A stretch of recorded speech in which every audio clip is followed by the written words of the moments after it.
Alright, hello guys, how's it going? In today's video, we're going to be talking about an upcoming big cooldown for the eastern and central United States. Actually, obviously, I've been talking a lot about the tropics, but now finally, Lara is pretty much dying down. We're going to be able to talk about some other things. Alright, now before I get started with this video though, I would ask that you do subscribe if you do like weather-related content, and also make sure to share this video with your friends, family, and social media. Now, I'd also ask that you check out our very exciting Patreon page in the description and the pinned comment down below where you can help support the channel, and also that's where you can find our very exciting Discord server and Facebook group as well. Alright, now for today's comment of the day, I want to know, September is about 4 days away from the time of making this video, which means that's the beginning of meteorological fall.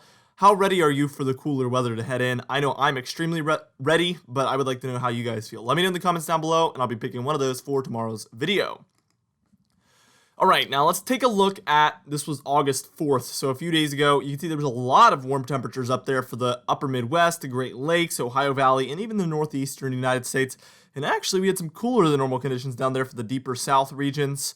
Now, let's go ahead and move it towards today, and you can see it's a lot of the same, but even warmer there for the upper Midwest, the Great Lakes, the Ohio Valley. New England did have a little bit of a cool down. The jet stream did go south of you guys. That's what's caused that to occur.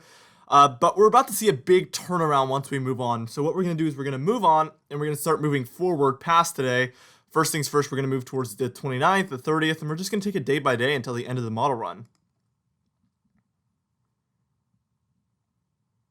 Alright, so here we are by the time we're at August 29th, and as you can see, we're already seeing that first cooldown. There's multiple of them, but for the upper Midwest, a lot of the plains, the Great Lakes, areas like that, we're starting to see those temperatures that are a few degrees below average Celsius, and you're going from about 6 to 10 degrees above average to 4 to 6 degrees below average. That is a significant change there. It's that being above average beforehand that makes this a big cooldown.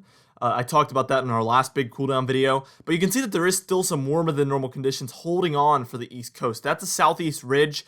We've seen that Bermuda high try to press westward, and that's what this is. It's going to be a constant battle actually throughout the months of August and September, well, the last few days of August, and then the rest of September, I believe.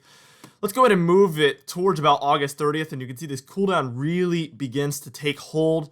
A lot of those eastern United States that did have that ridge are starting to really begin to cool down. We see a lot of the plains, again, the Ohio Valley, the Northeast, the Mid-Atlantic there, the Great Lakes still in those below average temperatures. Even purple showing up, which is indicating 8 to 12, maybe more degrees below average there for a bit of the Ohio Valley and some of the central United States there. What we're going to do is we're going to move on, and we're going to move towards September 1st, September 2nd, September 3rd. We're going to see another cooldown actually after this one. Alright, so here we are at September 1st. And as you can see, it's a lot of the same. We start to see some warmer temperatures build in behind it. So that's going to kind of close off the flow of this cold air, and it's going to eventually come to an end. But again, there will be one behind this. Spoiler alert. We have some purple showing up, even more purples than before for the upper Midwest, the plains, the deep south, areas like that. Even the Mid-Atlantic there, you can see the purples. Again, that indicates 6 to 10 degrees below average, maybe more, which is pretty significantly below average, and especially considering you were just in the above average column, it's going to feel like an even more extreme cooldown than it typically would. So definitely a big cooldown here. Let's move towards September 2nd, and again, since that cooldown got closed off, it's pretty much coming to an end, and you can see it's still around for the Ohio Valley, the deep south, but we see those warm temperatures return for the coast and the more eastern regions there. That's going to build in. It's going to have an opportunity to build in, but you can see our next cooldown building in for the upper Midwest there, as well as Montana, Canada. You can see that one's going to be pretty significant as well. I think it could even be more major than this one that we're talking about right now. So it's going to be a very significant cooldown.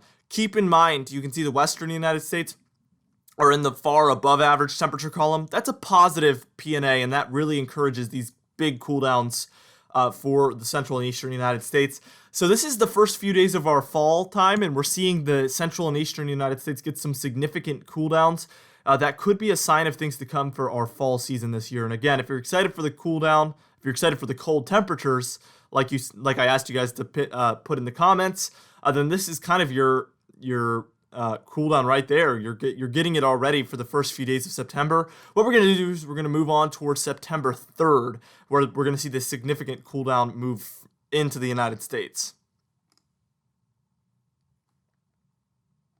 Now, as you can see, by September 3rd, this one has significantly just made its way further south, further east, and just pushed its way in. It's plunged south very quickly, actually, but you can see those purples and even some pink showing up. I'd say that's probably 10 to maybe 14 degrees below average Celsius, which is significant in itself.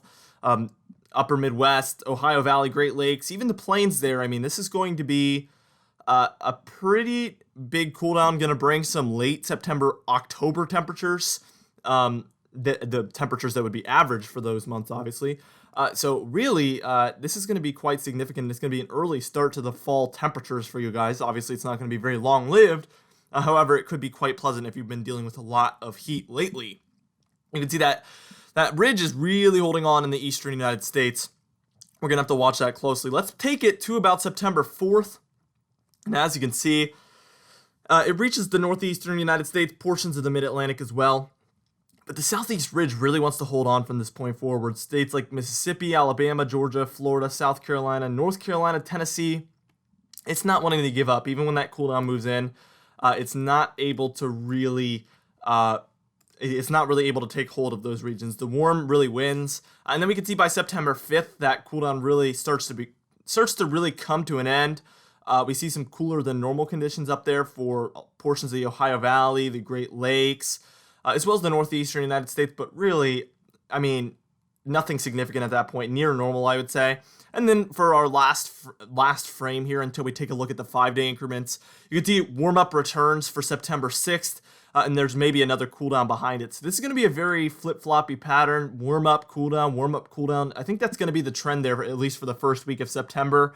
That's how it appears, at least. What we're going to do is we're going to move on, and we're going to take a look at the 5-day increments in just a moment. We're going to take a look at our GEFS model. We're going to take a look at now through September 1st, the 2nd through the 7th, and then the 7th through the 12th. And then we're going to get into our comment of the day.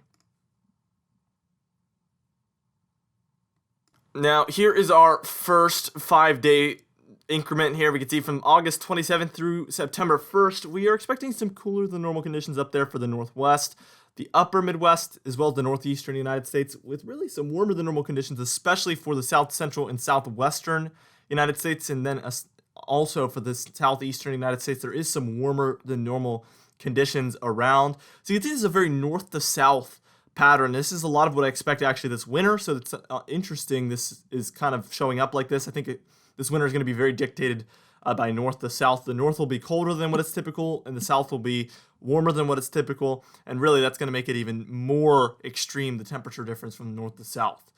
All right, let's go ahead and move towards our second 5-day increment, and this right here is our 2nd through 7th increment here, and as you can see, warm for the east, warm for the west, especially the west there, but the central United States there is dealing with well below normal temperatures, especially for the upper Midwest, and that reaches as far south as Missouri, even into Arkansas, Tennessee, Kentucky, so a lot of the Ohio Valley there as well, the Great Lakes, the upper Midwest, and some of the Rockies. I would say just east of the Rockies is where you're dealing with some of those cooler than normal conditions. This is a lot of what we've been dealing with for, I mean, maybe even 3 years now. We've been dealing with a lot of this kind of horseshoe shape where we see the warm for both the coasts and the very deep south of the United States. And then we see very cold for the central northern United States there. And you can see it kind of makes a horseshoe around the cooler than normal conditions. Again, this is a pattern that I'm very familiar with, especially just recently. We've dealt with this a lot. All right, now let's move to our last 5-day increment. And it's a lot of the same from that previous one. This is September 7th through the 12th. So this is going to get us almost to the middle portion of the month. And as you can see, warmer for the west, warmer for the east, but hardly warmer for the east. Might even be near normal or even cooler than normal there for a lot of the mid-Atlantic. I see some blues in there.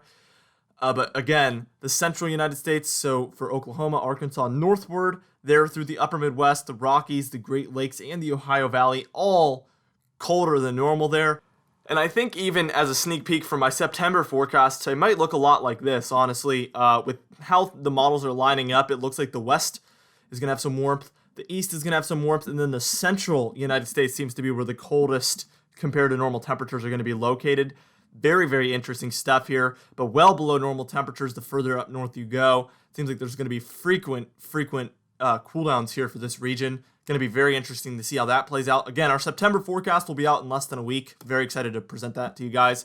For today's comment of the day, I asked you guys yesterday, when do you think our next tropical system will be? Obviously, we just had very major Hurricane Laura that brought devastating impacts to Louisiana and Texas. It's a very terrible situation down there.